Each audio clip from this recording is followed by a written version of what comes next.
watch. So we'll call this meeting to order, and I will ask actually our Executive Director, Michael Tree, if he will lead us on the Pledge of Allegiance. You bet. I pledge allegiance to the flag of the United States of America and to the republic for which it stands, one nation, under God, indivisible, with liberty and justice for all. Thank you, sir. Yeah. All right. Seems like everybody's logging in. And with that said, Candace, would you please do roll call? Oh. Director Akinjo? Yes, ma'am. Cantu? Hobart? Hernandez? Hudson? Here. Kick? Here. King Tingle?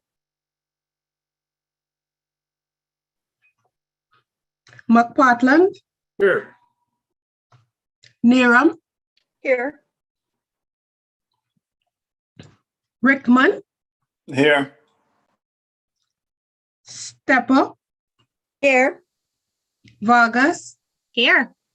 Warner? Here. Wright? Wright? Zuba? Here. King Tingle? Here. Jay, you have a quorum. Thank you. Candace, did you get Hernandez? I did not. Did you hear King Hernandez? Tingle? I did. Okay, thank you. Did we get Hobart?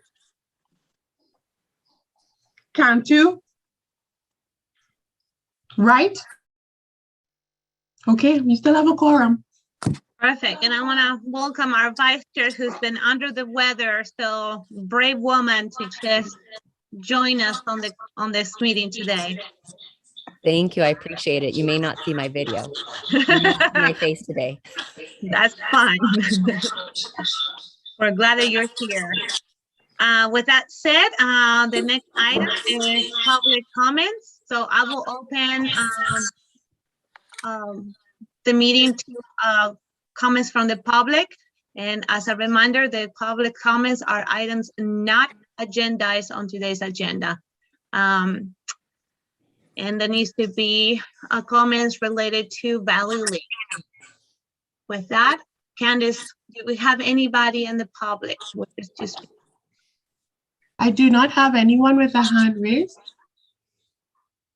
All right, I'll bring it back to the board and close the public comment. And I will ask, One second, Veronica. yeah, We do have a public comment was received via email, and that has been posted online today. So it's available for viewing. I'll send that out to the board members as well. It's from Octavio Silva. sounds good. Bernice, can I ask you to mute yourself? We're having some echoing. Yes, I was on two devices and I've just closed one, so I should There be you go, okay. much And I'll better. mute myself now. All right, we'll bring it back to the board for consent item. This is an action item and looking for the board for discussion, motion. Move consent, Hudson. Zubro, second. Perfect. Moved by Director Hudson, second by Zubrio. Roll call, please. Akinjo? Yes, ma'am.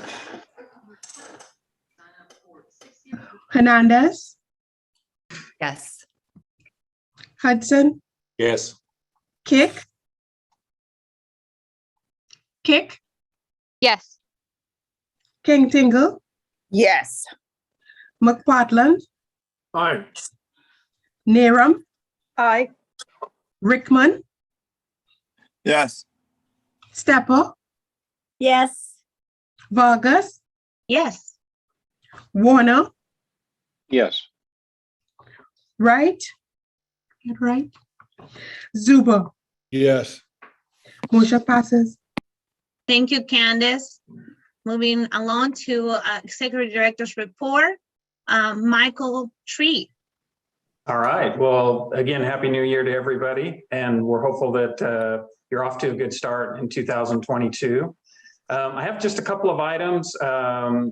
Governor Newsom, as you're aware, yesterday released his fiscal year 22-23 budget request. And that'll kick off, obviously, discussions and negotiations with the legislature, and it'll be interesting to watch. We took a quick look at the budget. It forecasts a $46 billion revenue surplus. So that holds lots of opportunity, I think, for the Valley Link project. Of note is increases in the transit and intercity rail capital program. That's a key program at the state level for the Valley Link project, and we'll be submitting in the spring, in March, an application for funding out of that program. Also within the state transit assistance program, there's some pretty significant and healthy increases. The one that caught my attention as I was taking a few minutes to review this request that came out yesterday was within the state transit assistance program, there's $6 billion over 5 years for zero emission vehicles. So again, a nice pot for the rail authority to really focus in on as we're advancing the Valley Link project. And we'll bring you a better report, or at least a more comprehensive report in February for some discussion. I think the other key items that you've been seeing at your member agencies certainly would be redistricting. We'll have a report on that in February, but I'm sure most of you have noted that at the state level, State Senate District 5, which is currently held by State Senator Susan Eggman, will be representing the majority of the Valley Link project. That's good news in that she's been a very active supporter of the project, as you're well aware with the legislation and also with the discussions on funding for the project. And then you have the three main congressional districts for Valley Link coming from District 9, which is Congressman McNerney's district, District 11, DeSagnier's, and then District 15, Congressman Swalwell's district. So again, I think we'll have a better report for you in February, but we know there are some pretty big changes in the redistricting as it relates to the Valley Link project. We've been active since we last met. Chair Vargas and Vice Chair Hernandez met with Congressman Swalwell at length to talk about the project and talk about the sustainability aspects of the project, which are really important to the congressman. And staff's also had some really key briefings, probably most notably from or with Assembly Member Laura Friedman. She's the chair of the Assembly Transportation District, so a pretty powerful position in regard to the budget surplus and transportation. Your Deputy Executive Director, Kevin Sheridan, did a fantastic job as he briefed the chair, Chair Friedman, on the project. And I would say again, huge interest from her and from staff members in the Assembly in regard to the project potentially using hydrogen for power for the technology on the Valley Link trains. And then of note, we also, staff met with the CEO of the California High-Speed Rail Authority, Brian Kelly, to talk about the Valley Link project. And, it's great to have him as a supporter, and he certainly is and recognizes the project as an early linkage into the Bay Area for that high priority project. I'll kind of wind down my discussions just by letting you know or reiterating the staff's working hard behind the scenes with applications for upcoming grant programs. There's a lot to talk about in regard to sustainability with the project and a lot that resonates with grant programs that will be receiving applications literally just a little bit later in the spring. And then I'll just make note, you have your work plan on your agenda today. That's pretty exciting to see the strategic discussions and decision-making that'll take place by the board. And also your contract award with AECOM today to get NEPA up and going. That's certainly a high priority project. and really critical to get us into the pipeline for federal funding. So, and I'm excited to have them, and of course WSP doing the design and the engineering as we move forward. So there's a lot to get excited about and a lot of momentum with the project, and looking forward to the rest of the board meeting. Thank you, Michael. I'm going to say how much I appreciate all you're doing and being and bringing experts on board to complete the hydrogen studies. I'm really looking forward to the strategy discussion during the first quarter of this year. And all this is very exciting for our board, for our project, and to have the engagement that we have and the support that we have. So thank you so much for continuing doing such a great job. And it's nice to hear that I heard and I was reached that Kevin is just knocking it out of the park. So kudos to all of you.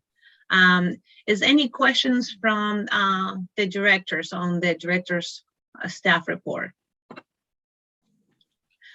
Seeing none, open for public comments. We do not have anyone with a hand raised.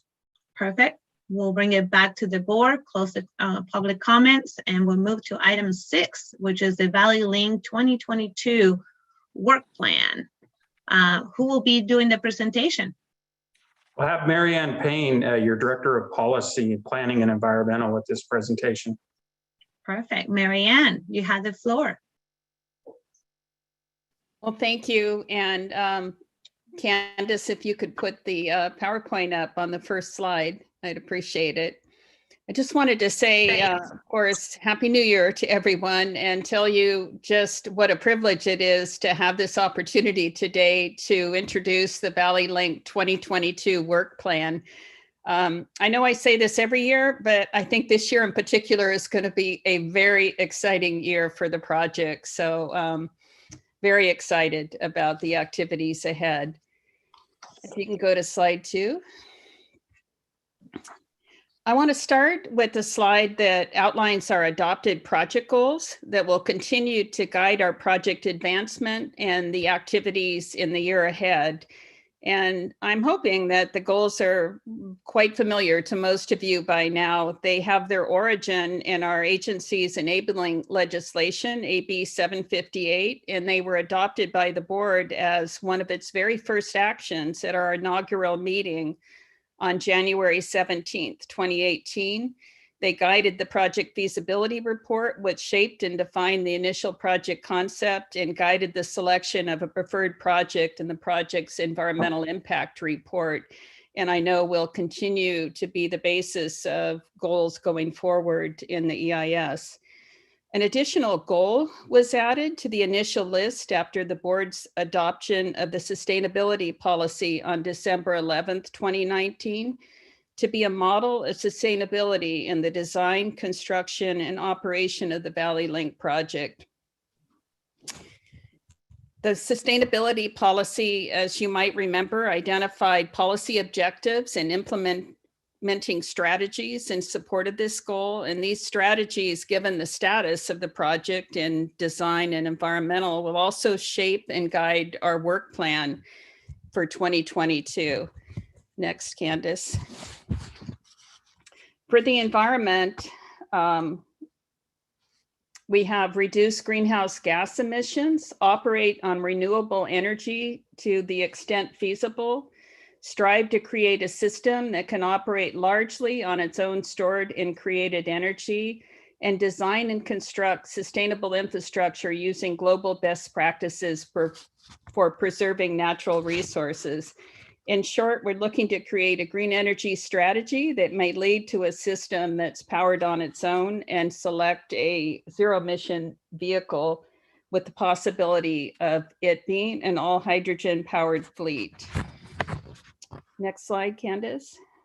For connectivity, these implementing strategies are part of our guidance to expand and improve connectivity through improved transit and/or feeder bus services, promote active transportation, bicycling and walking, and encourage use of zero emission vehicles and shared rides. Next.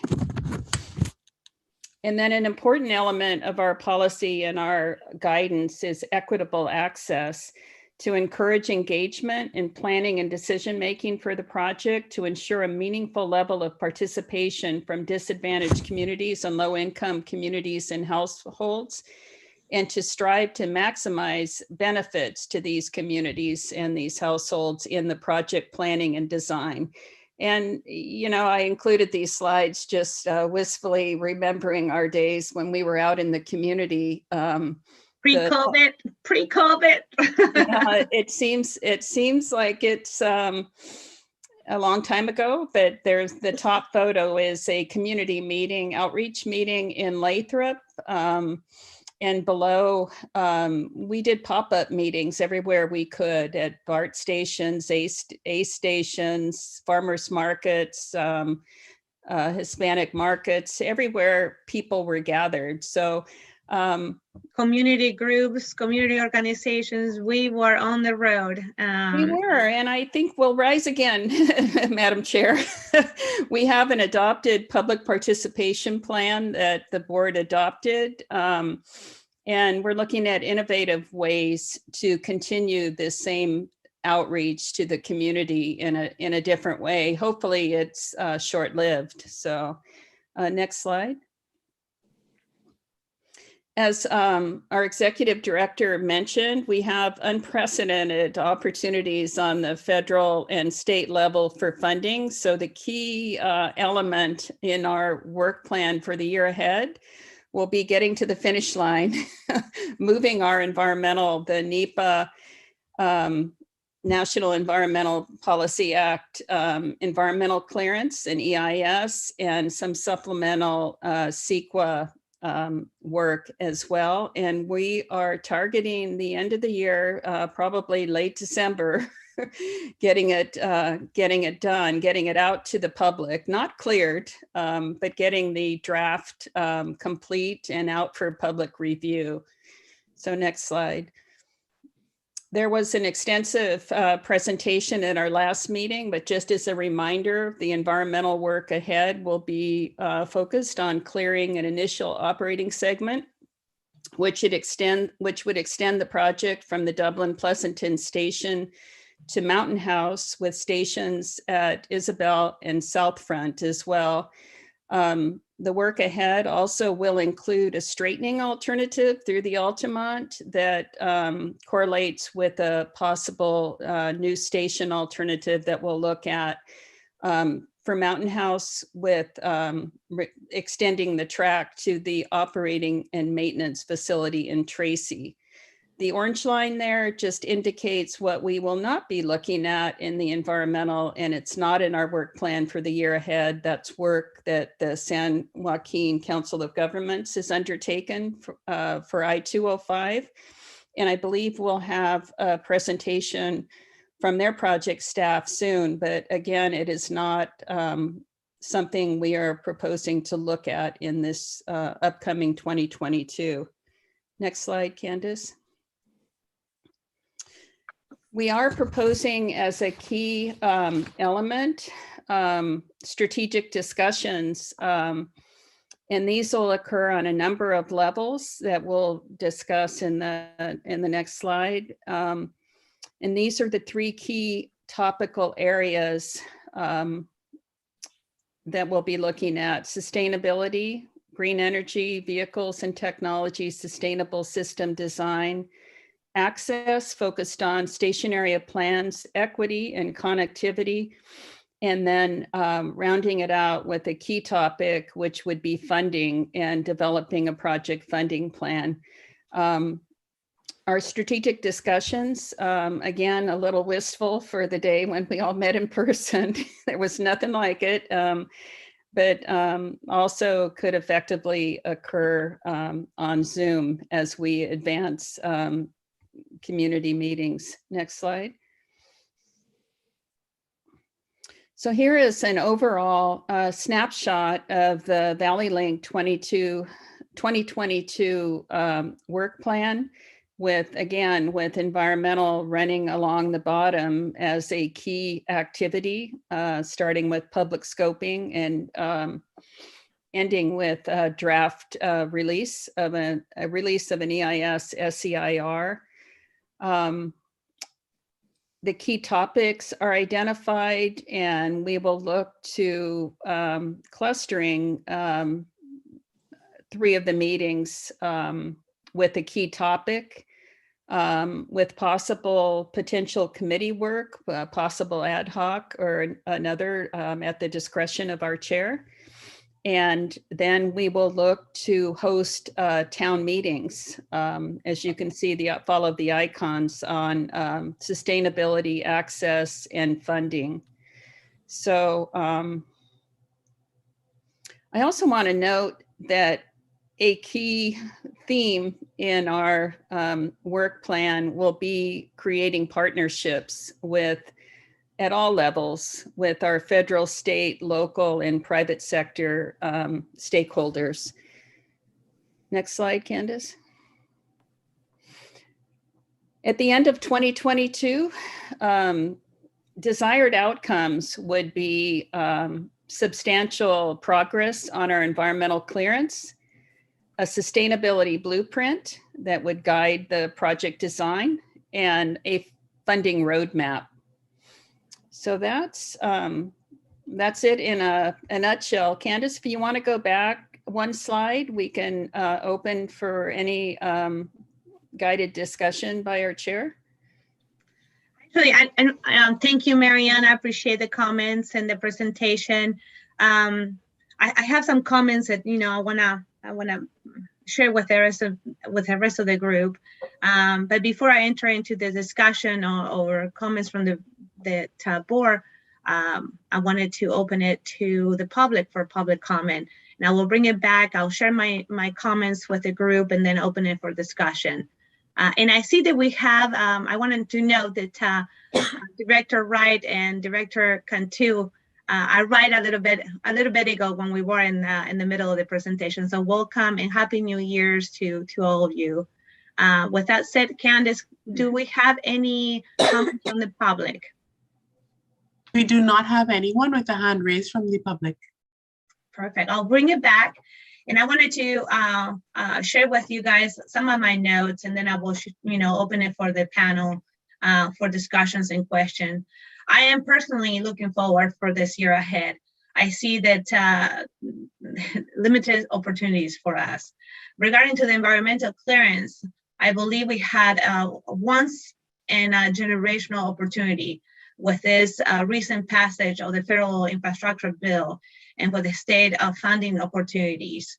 I have shared this before and I'll share it again publicly.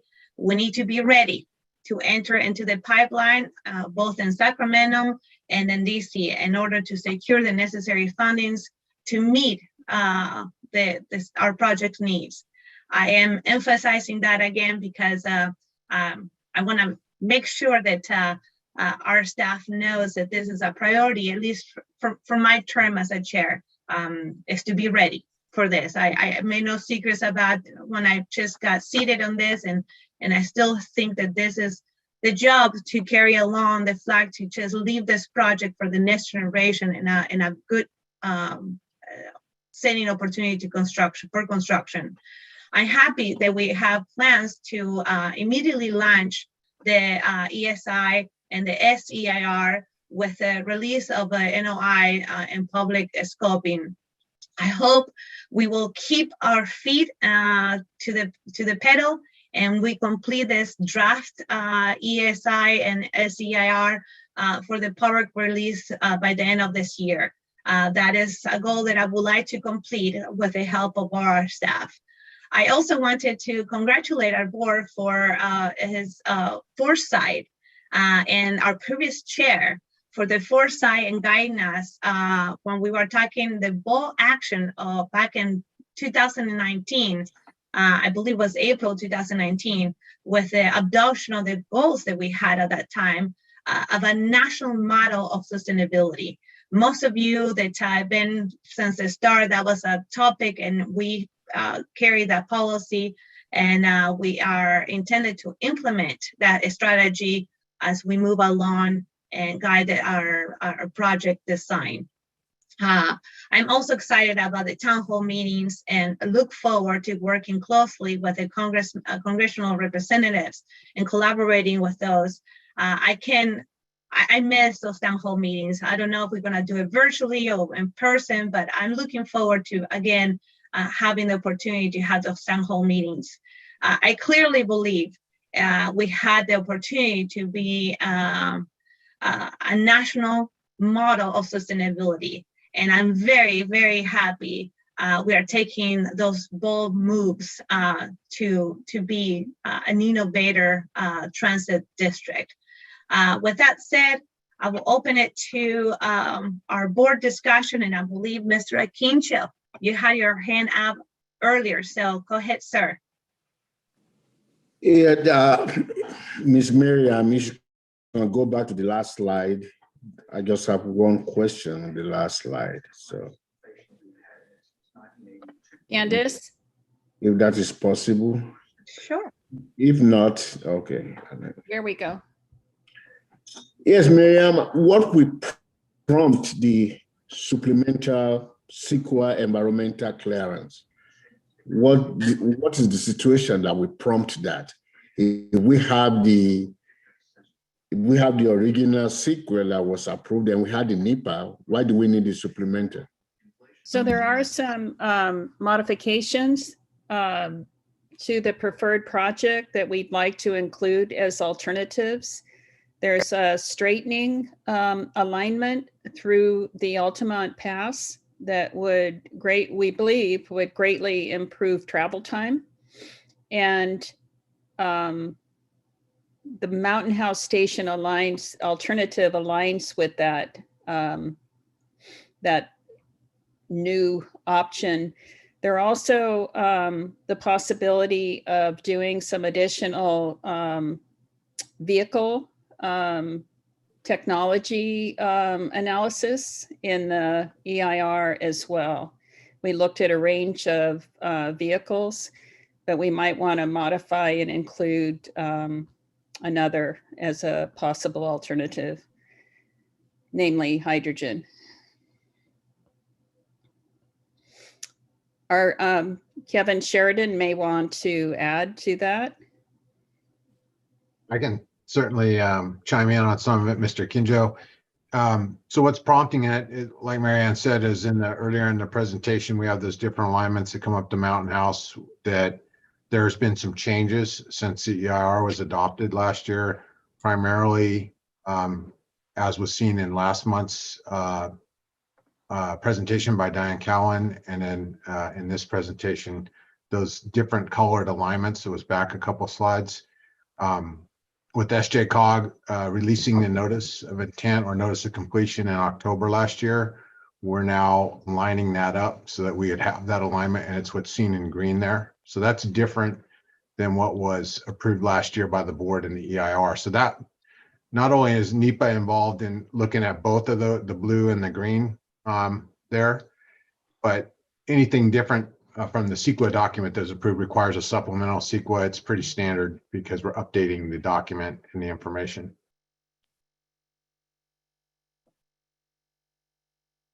That's subject to public comment then, or delay in the approval of the supplemental? I don't know that it would be a delay. There will be public comments on it for sure, as we reopen the gates, so to speak, to invite public comments and give presentations on the project. But also with Caltrans is now the lead and SJCOG on those documents. So we have to comply with our environmental document. Has to be consistent with their environmental document and what it studies. Doesn't mean that would necessarily be selected. We're a ways away from that. We have to just evaluate the range of alternatives equally and then come back with a recommendation. Thank you. Wonderful. Is any other director? Ben, Director Cantu. Yeah, I have a question on the green alignment. Is that an existing right of way that we're using, or is that an entirely new right of way that will be acquired and developed? Excellent question. This is a great question. I'm happy to answer that, Chair, if you'd like me to. Please, Kevin, yes. So to your point, yes, the green is a new alignment through new right-of-way. Some of it is existing state right-of-way. As it comes down off the top of the Altamont Pass, it enters into the 580 corridor on the other side of the hill where there's right-of-way available. And then that's leading up to the Mountain House alternative. And then the green line between Mountain House and Tracy OMF, that is also new right-of-way that we would have to work with Tracy, at least some of it, with the city of Tracy and the development out there. Okay, so I understand the environmental review process. That's very important. We do that. It takes care of a lot of future liability issues. But we really didn't discuss in any detail a new alignment that was going to require some extensive right-of-way acquisition and development. Do you foresee any problems with issues such as wildlife or major purchases of public and private property? There are always, as we perform the technical analysis on the new right-of-way, the environmental, the biology, the archaeology, the paleontology, all those environmental technical studies will evaluate that to see what the impacts are. And then, of course, how willing the sellers are or what the input is from the public on gaining that other piece of property that is through the commercial industrial area there that leads down to the OMF. Those are all a lot more conversations we have to have during the environmental process. And you're correct, originally the right-of-way going on the blue line that was part of the EIR would have acquired some of the Union Pacific Railroad's right-of-way, and then also utilizing the Union Pacific Railroad's right-of-way going up to all the way to Lathrop eventually. So this green line here, more or less, is new information that relates to the connecting to SJ Cog's environmental work that's going on in Caltrans to examine the transit corridor along 205. So we're evaluating it because that's new information as part of the environmental analysis. And once again, there's been no decisions made on that. We just have to evaluate it and compare and contrast both alternatives and come back with the information. Well, at this point, we really don't have a specific alignment delineated. So the environmental that's taking place is really schematic at this point.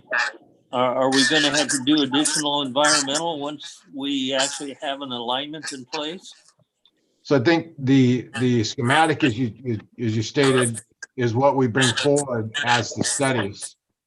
That carries forward to be studied. So it all develops over the course of the next 15 months, 12 to 15 months on or less, hopefully, on what those look like and what those range of alternatives, really what benefits are developed as part of those environmental studies. So really what you see here are lines on the map, and those lines get studied. The blue line has been evaluated previously, the green line gets reevaluated, and all of it gets done for NEPA because none of it's been done for the NEPA process. So it's all new in that respect as far as the federal environmental process is concerned. Okay. All right. Thank you. Thank you, Director Cantil. And Director Tingle, you have the floor. Yes, thank you, Madam Chair. My question is simply with the green line, which is on here, it looks like it's a straighter pass through. My question is just bottom line is that even though it has to be studied, it wasn't part of our initial approval. Will this, do you see any delay or pushing out on our timeline for the green line, which I think is a very good idea, by the way? Do you see that it would delay any of the work that we planned? We built that into the schedule so it won't delay. If, let's say there was no green line, we'd still be doing all the NEPA. It's all with environmental, it's always the study area. So let's say there was no green line and that SJCOG wasn't doing an environmental document on 205.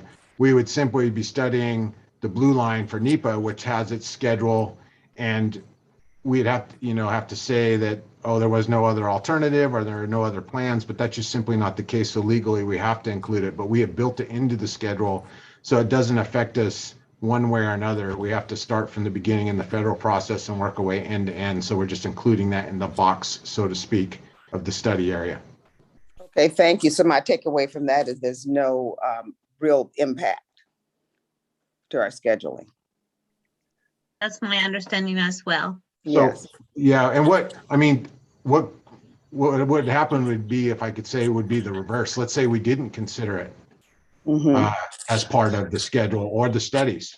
When we get to that approval point with the federal agencies that oversee the NEPA process, their first question would be, why don't you have an alternative that shows something consistent with this other plan? And then that would delay us probably a year. So if we didn't do that, we'd probably be looking at a year delay just because we didn't look at it.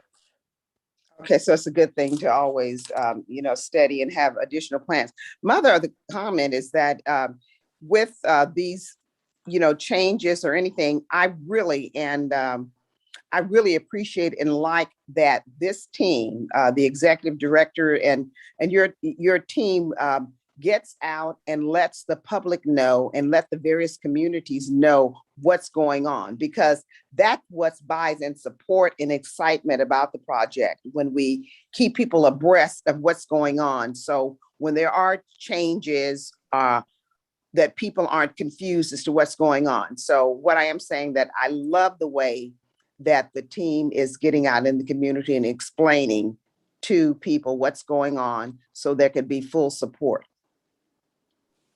Thank you. Thank you, Bernice. I appreciate that. And I had a comment in regards to this map, Kevin. I know that some people ask me, well, how is this helping Stockton, or how this is helping Manteca? How's helping Modesto? And I'm hoping, and I don't know, maybe we have it on our website, a map where the intermodal station with ACE in Lathrop, North Lathrop, is depicted, which is the connectivity. That's a very important station, and it's actually aligned with the north-south connectivity of ACE. The ACE is working. Is that depicted somewhere? Yep, that's the right. Can people see what that looks like anywhere? If it's ACE or COG or SHCOG or ourselves, where folks can find that connectivity map? We have another map I'm happy to bring back at another board meeting, if I'm happy to do so, that shows really the interregional connectivity. So it's not just limited between North Lathrop and Dublin, Pleasant, and BART. It shows the connection to ACE, and then ACE's connection as part of Valley Rail to Sacramento, and even Merced to high-speed rail. So when we look at the benefits just from a traffic perspective, let's not even thinking about the rail part of it, but let's just say commuters, that those vehicles traveling from south of like Modesto that are coming up 99 through San Joaquin County across 120 to I-5 to 205, really where 580 and 205, that's the collection point of all that commuter traffic. So really the benefits just from a commuter's perspective, not even all the rail connections that will happen in the future, just from the day-to-day commute, it will have immediate benefit having those locations in the green or the blue. Is going to benefit the commuters from an interregional perspective. So we can bring back a map that shows, we actually shared that with high-speed rail, Madam Chair, that shows exactly how the network looks, and then it's connection to BART also. So it really is a comprehensive a map, and I'm happy to bring that back at a future date and time to show. There you go. Ta-da, there it is. There it is. This is, I think, is good to put it in perspective for folks that maybe it's the first time they chime into this call or this meeting, but also we have a bunch of new directors. So I think that it's a holistic look that it will be nice to have it, if we don't have it already in our website, if we can make comment on where to find this. This is an excellent diagram of how we're going to be serving not just this, 42 miles of missing link, but entire connectivity through the state. This is, a big deal.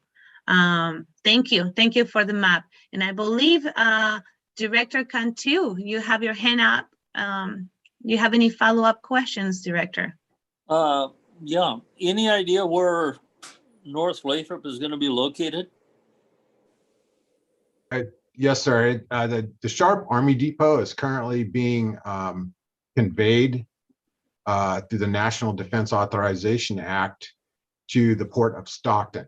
And right around the Lathrop Road grade separation project, there is property that was that ACE actually cleared as part of their EIR, and it includes enough room for Valley Link to have a platform there. So that is right around the Lathrop Road grade separation at the southwest quadrant of the Sharp Army Depot.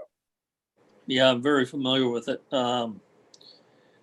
I have a concern, and I'm not sure if the EIR is covering it or we've discussed it, but access to that particular location is on Lathrop Road with access off of 99 and access off of I-5. That road was not designed for a great number of cars that facility is going to generate. I think we need to have some discussions with COG and the city of Lathrop and the city of Manteca. That roadway is already overburdened with cars, and introduction of that station at that location is just going to compound the problem. Certainly happy to have those discussions. I have a lot of familiarity, and we could bring in ACE also. I think a lot of those studies were done as part of the Lathrop to Series EIR. And I'm happy to follow up with you, Mayor, on that, because there's a lot of information that is available to share on how to address that. Okay. Thank you. And thank you for that, Kevin. I'm sure Mayor Cantu is looking forward to that. Vice Chair Hernandez, you have the floor. Yes, thank you. And I just wanted to add just very quickly that, bringing Kevin on has really shown that he's doing his homework and making sure that we do look at all different alternatives, just like he sat there and said that you want to make sure that you look at different alternatives. And then having Mayor Cantu bring up that, with regards to access on Lathrop and speaking to the COG in the city of Lathrop and Manteca, I think those are discussions that we definitely need to have. And it sounds like Kevin is already thinking about that on the back burner, but also just to see how far we've gotten along. And we have to remember that, coming on here a few years ago, we've already done the feasibility study, the CEQA, and now we're on to the NEPA and CEQA and the supplemental CEQA, but also to remember that, our entire world paused for quite a bit of long time. And now I feel that we're ready to move forward, and we're ready. And I think all the board members are super excited.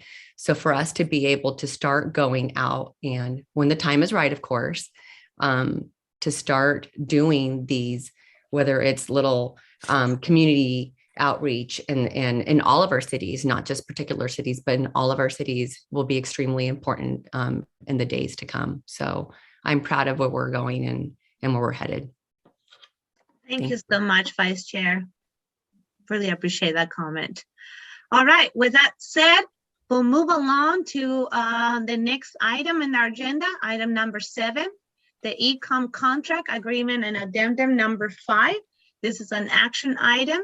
And I believe, is it Michael or Kevin who will be doing this presentation? Yeah, it'll be Kevin. Chair Vargas, did you want to approve that work plan, or do you want to? You know what? Exciting. Thank you so much. I still need that. Absolutely, I want to approve it if the board wants to. Absolutely. So I will entertain. Anybody has a motion? I make a motion that we approve the Valley Link 2022 work plan. I hear Director Second. Tingle and Director Stepper. So move Oh. by Director Tingle and second by Director Stepper. Roll call, please. Akinjo, Yes, ma'am. Cantu, Yes. Hernandez, Yes. Hudson, David, Hudson, he was here. he is here. Yeah, there he is. Kick, Yes. King Tingle, Affirm. McPartland, Yes. Naram, Yeah. Hudson. I should Yes. say yes. Okay, Naram, Yes. Rickman, Yes. Stepper, Yes. Vargas, Yes. Warner, Yes. Wright, Yes. Zuba, Yes. Hobart. Abstain. Motion passes. Thank you, Candace. And now we're moving to item 7, the EACOM contract agreement addendum number 5. This is an action item. And I believe I heard Kevin is going to present. Is that right? Yes, Madam Chair. Perfect. You have the floor, sir. So, and a lot of what was just discussed in the previous item with respect to the environmental work is directly related to this next action being requested. And that is to approve resolution to authorize addendum 5 to the professional service agreement with the ACOM. Originally, the authority entered into contract in March 2018 to do the CEQA environmental work. Since that time, there's been other alternatives and new information presented that requires additional work. So the amount of the contract amendment is reflective of that work or that scope change to analyze the NEPA and the CEQA. And we're looking to ask the board to authorize the executive director to enter into a contract addendum number 5 of the ACOM to complete PNED in conjunction with Caltrans FHWA and FTA for the environmental clearance. And it would increase the existing contract authorization, which is $9,787,142 by $3,773,500 for a total not to exceed amount, a new contract total not to exceed amount of $13,560,642. I'm happy to answer any questions. I want to say, Kevin, before I open for comment onto the public and back to the board, that I really appreciate and thank you for your tenacious efforts to get this team on board and where I'm hoping to move forward quickly on our next step. With that said, I'm gonna move to comments from the public. Candace, do we have any members of the public wishing to make comments? I do not have any members of the public with a hand raised. Perfect. Bringing back to the board, Director Akinjo. Yes, Madam Chair. I do appreciate the efforts that ACOM is making and the 3 million increase. But I was looking at our treasurer reports.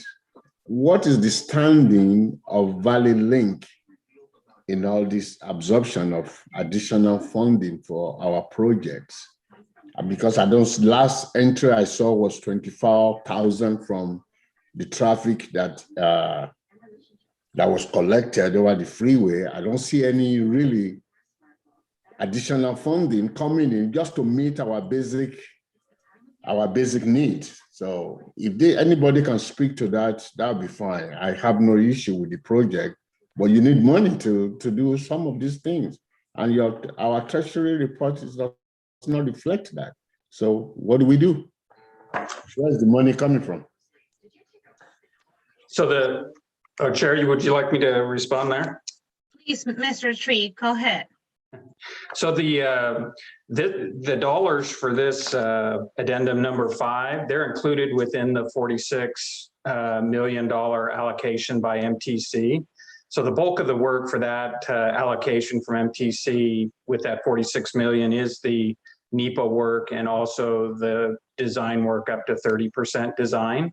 And so, we took a really meticulous look at the budget going into this meeting because we've had some delays in getting this work under contract and going, and just verified that we could get to the finish line, so to speak, with the work that needed to be done with the current allocation. And with this contract amount, we're confident that we can finish that work. Did that satisfies your concern, Director Akinjo? Well, Marga, if Michael Tree said we have the resources, I have no issues, but the treasurer report might need to be updated to show that we are solvent. The whole idea is that the Valley Link is solvent. If we are not solvent, or it's not showing that we are solvent, that we are meeting some of these obligations, then we need to correct it and make it that we do have the resources to meet our obligations. That's all that I saw. The treasury report does not indicate or reflect those things that the public might one day be looking at. Because I saw it, if a layman can see it, that means others are looking at it too. So that's all. Thank you. Thank you. All right, is any other questions from any other of the directors? Seeing none, look for a motion. I move. This is Ben. Second by Wright. Thank you. So moved by Director Cantu and a second by Director Wright. Roll call, please. Director Akinjo, Yes, ma'am. Cantu, Yes. Robert, Yes. Hernandez, Yes. Hudson, Yes. Kick, Yes. King Tingle, Yes. McPartland, Yes. Neram, Yes. Rickman, Yes. Stepper, Yes. Vargas, Yes. Warner, Yes. Wright, Yes. Zuba. Yes. Motion passes unanimously. Thank you, Candace. Moving along to item number 8, directors' discussions, common questions on agenda requests.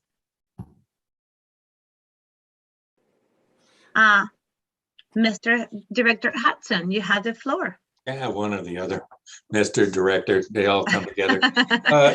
Two things, and I can't remember if I brought this up before, but when we get down to, I think it was number 9 in this, on our Valley Link plan, and it talked about having town meetings.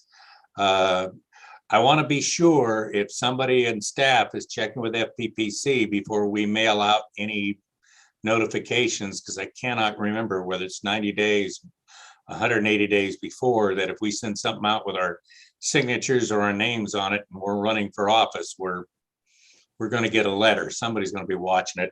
And the other thing is, I wanted to second all the things you were saying, Chair Vargas, which means I expect to see you in Washington, D.C. next week and again in March during the APTA conference, along with all the other members, so we can go harass the people at Navy Yard that we want all their money out of DOT. Sound about right? Absolutely. I will reach out to my city manager and my council, and again to our Director Tree and Kevin, and see what I can do to arrange being there. If time permits and the rules for meeting apply, I will not miss a meeting to just promote our project. You have my commitment. I'll let you off the hook on that one. The priority's priority. You're going. You got it. Okay. Anybody else? Any other comments? Seeing none? Yes, I do. Ben, go Ben, ahead.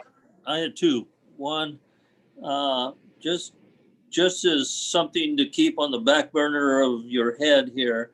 I'm still concerned with the green line. And the reason I say that is that I spent like 30 years in environmental when working with the city of Manteca. And at this point in our timeline, the green line can't really be evaluated with specificity. So there may be a need for a supplemental review or supplemental EIR or some form of supplemental down the road, if in fact that's the line we're going to use. So just keep that in mind. Absolutely. And to that, I want to circle back and loop in so we can definitely have our staff get together with you and go through it. But I believe, and I'm going to look at Michael and Kevin or Michael and Connor to correct me, but that's part of the supplemental EIR that I spoke earlier when we were I was making those comments, is part of the NOI goes together with the EIR, supplemental EIR that we're doing. But I think it's important that our staff probably sit down with you and go through all that stuff, because I know your background, Ben, you're like me. We've been in this business for too long. So those are concerns, the legitimate concerns. And we want to make sure that I know that you have a lot of people that go and ask you questions, that we address that if you're not yet completely, satisfied with the answer. So Kevin, Michael. Well, it's not that I'm unsatisfied or not satisfied. Concerned. It's just concern, yes. Correct. We will make sure that we address those concerns, and we'll just address all that. All right. And the second, I'm sorry, I keep cutting you off. The second concern is I wasn't aware there was a conference or a visit somewhere. Is that something that the board should be attending as well, or members of the board? I think David Hudson was talking about them. Director Through the Hudson. chair, you're not aware of a National League of Cities Mayors Conference in Washington, D.C.? They didn't send you anything? Nobody tells me anything. Nuh-uh. Nope. No, You've got to be kidding me. no. The National League of Cities didn't send something out? no. David Hudson, their cities may not be part of the National League of Cities. But with that said, it's important. Oops. So I know that our city manager was listening in this meeting, and that's why I said I will bring it up to my city council and request to see if there's an opportunity for us as a city to participate, since Valley Link is a priority of our city. We'll figure it out. But in any case, even if the city doesn't participate, I will look to see if ways that I can participate. Well, part 2 is March, and that's the APTA conference, and you are involved with transportation. I am sure. I am, and I'm happy that I am. So definitely, I will look for that information. That's what I said, Michael, Tree, and Kevin, if I can get and share that information with the board, that will be wonderful. Perfect. Thank you. All right, no problem. Can I move to the next? Yes, going once, going twice. All right, there we go. We are adjourned I want to actually, number 9 is adjourning to go to closed session. We will have a closed session discussion on item 10, 11, and we'll be reconvening to open session. The items for consideration and discussion on our closed sessions are pursuing the government code section 54 957B, public employment performance evaluation. And that is for the title of executive director. And also to closed session pursuing government code 54 957 6B, public employee title and executive director. So we'll be re-adjourning hopefully in like 30 minutes, so 40 minutes the most. So we need to sign out and sign back in into the link that Candace provided in the previous email. So we'll see you all on the other side.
Hi, Karen.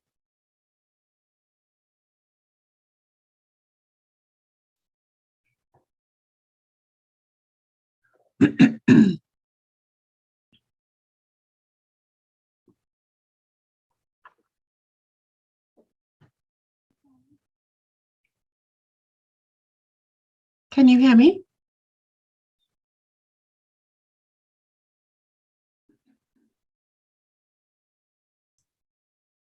I can hear you. Who are you trying to reach? I see Karen Stepper is back on. Oh, Bernie's King Single is too. I think she's on 2 devices. Oh, okay.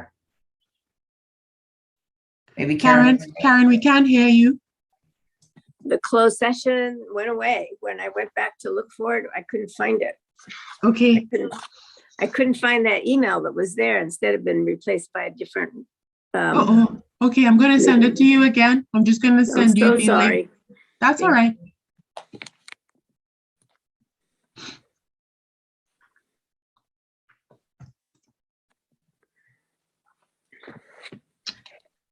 Okay, there you go. Let me know. Okay. I'm waiting for it to come up. Okay.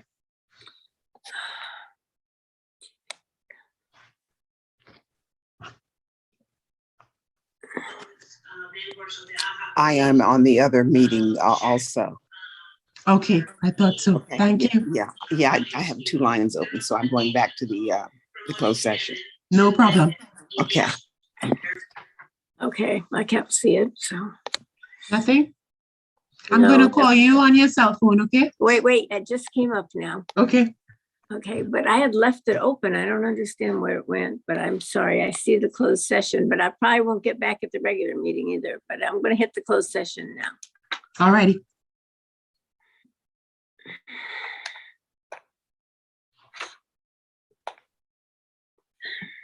I guess not. Okay.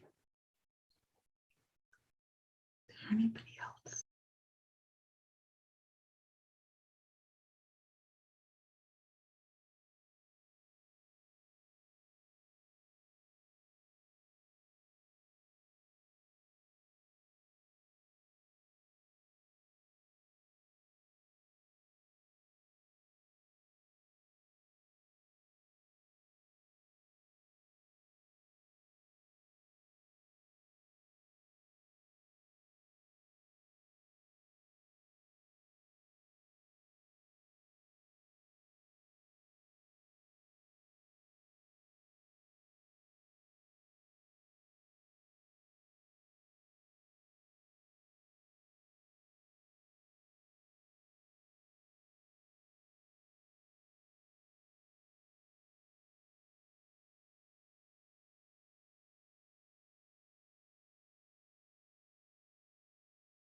Hmm.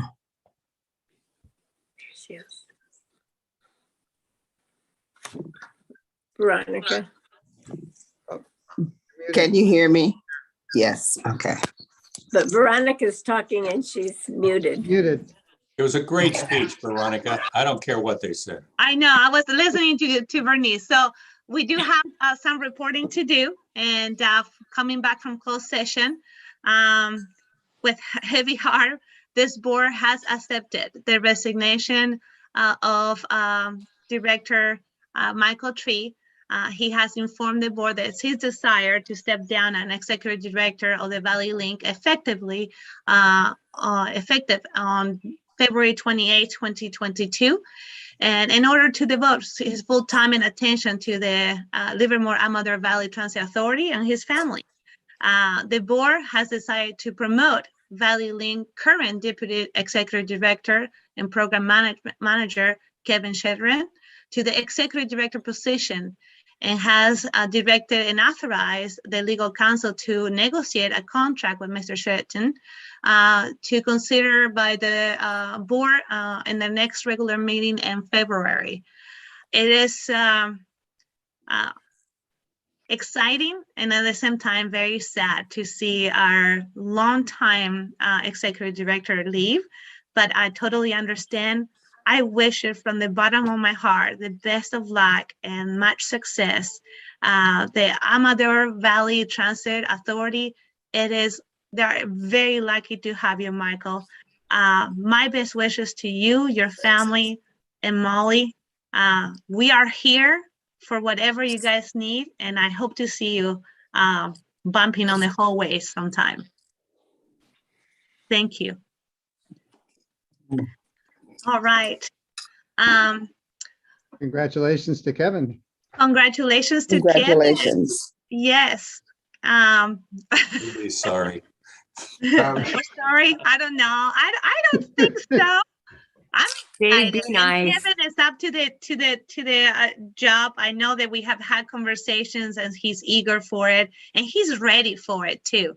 I know that Michael has done a great job, but through the last 20 years of Kevin's career, he's been preparing for this spot.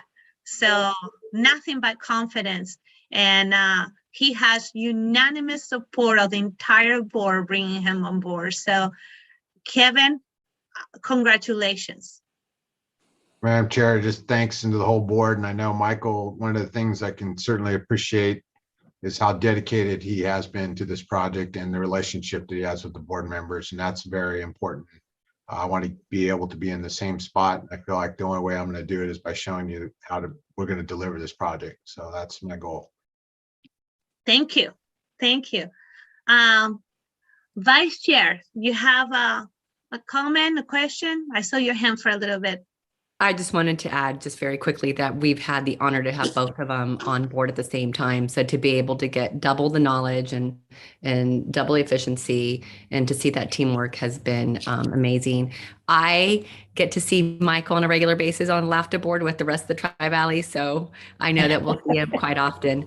But congratulations to Kevin, and also Michael, congratulations to you as well with regards to spending more time with your family. Thank you. All right. And we're moving along to item 13, which is the resolution RO 3/2022, authorizing the executive director to execute an employment agreement with William Ritter as authorized by the Deputy Director of Financial Planning and Programming. It's an action item. Who will be giving the report? I can give that, Chair Vargas. Please. So anticipating that my departure would happen at the end of February, and that it would be difficult for the new executive director to move forward without an additional member on the executive team. I worked closely with Chair Vargas. We looked at a scenario where Kevin would assume the responsibility of executive director, just looking at various scenarios. And so we had anticipated this day that the board would likely appoint him, and well-deserved for sure. Chair Vargas and I looked at the various gaps in responsibilities and duties that would be present if Kevin were to take the executive director role present within the agency.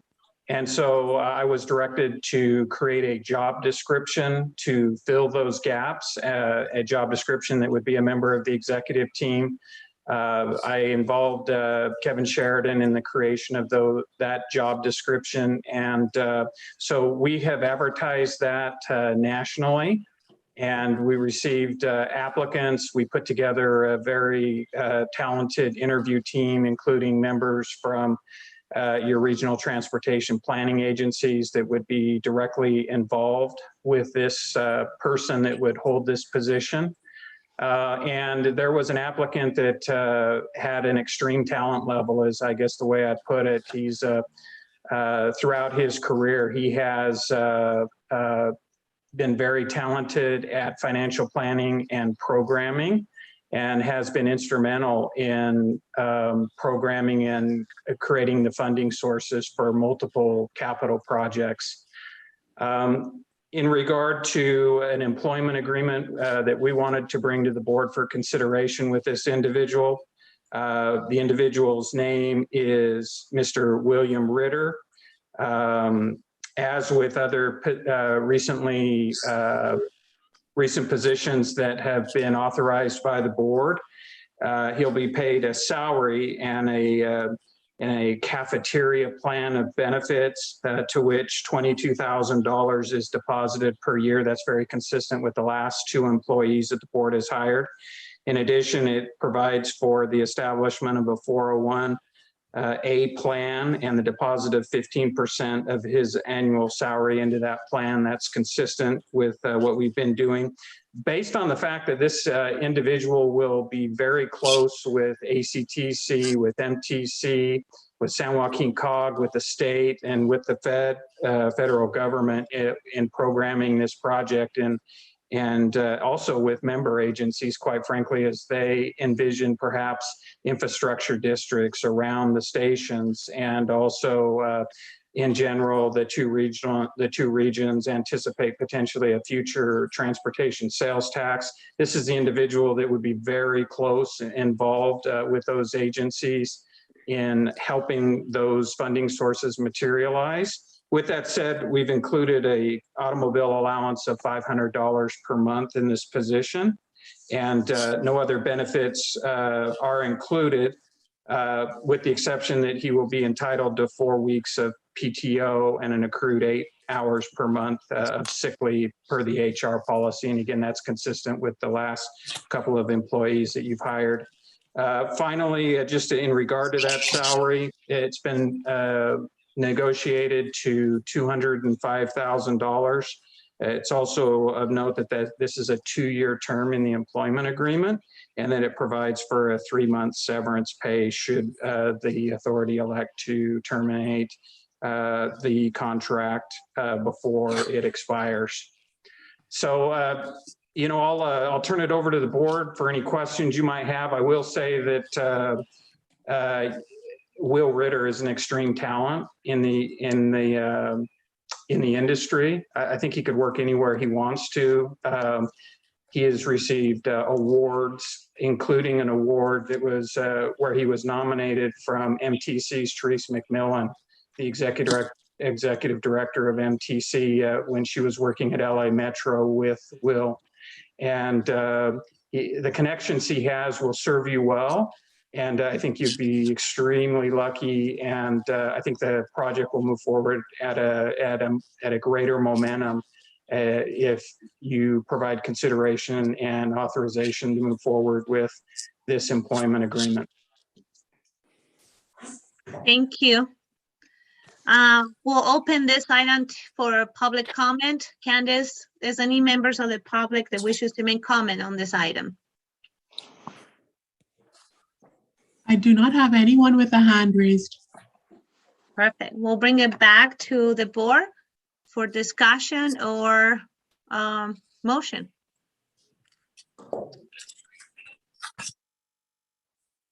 Well, I will say that I'm actually. Also move. I'll second. All right, I think that we had a second from Albert. So it's we have a motion and a second. I want to say that I'm very excited to have Mr. Ritter coming on board, and his degree and his knowledge.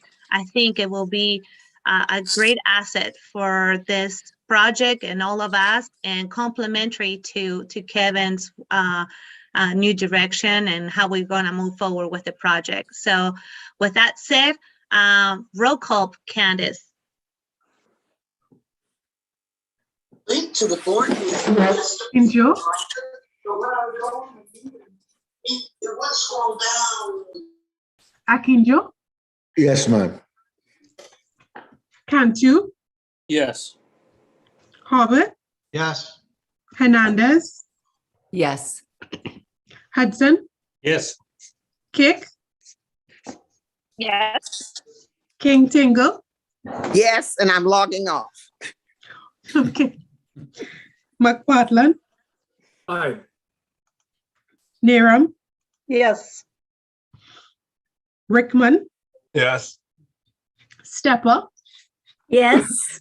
Vargas, Yes. Warner, Yes. Wright, Yes. Zuba.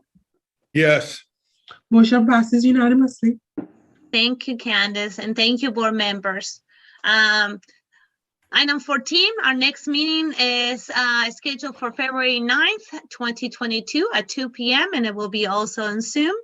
And with that, I will adjourn the meeting. Thank you, everybody. Happy New Year, and look forward to seeing everybody next month. Take care. Bye-bye. Bye-bye.